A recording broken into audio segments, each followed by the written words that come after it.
काका बघा काय करतायत. काय करताय म्हणजे गाडीवर गेलो नाही, रिक्षावर गेलो नाही म्हणून तुझ्या काकीने मला पनिशमेंट दिली. खोबरा किसा, कोथमीर काढा आणि बघ हे अभ्यास करत ही नाही बघा म्हणून काकी आपली हम्म. आणि ही बघा आपली तनिष्का दीदी असते.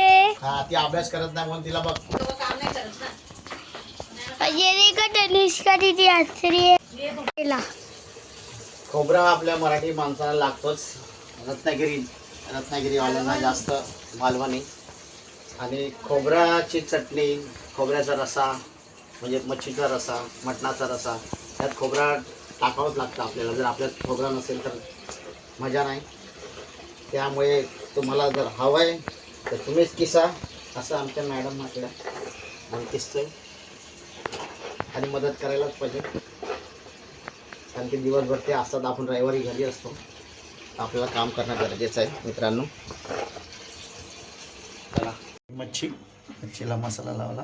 हा मसाला यात काय काय टाकलं आपण शेंगकेशरी मिरची टाकली, कांदा घातला, धणे टाकले थोडेसे, थोडं आणि बस, बाकी काय नाही.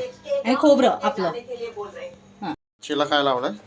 आपण मच्छीला मालवणी मसाला लावलाय, हळद लावलाय, जसं लिंबू पिळलाय, कोकम आहे आणि बस एवढंच लावलेलं आपण. आता ते रवा आपण मध्ये फ्राय करायचं. आणि हे काय? ही आपण ग्रेव्ही बनवतोय. आपण जे आता वाटण केलं ना त्याची ग्रेव्ही, ते तेलामध्ये फक्त ग्रेव्ही टाकायची आणि मीठ टाकायचं, हळद, आणि ज्यांना पाहिजे त्यांनी थोडंसं तिखट पण घालू शकतात. ज्यांना कमी लागत असेल त्यांनी थोडंसं तिखट पण घाललं तरी चालेल.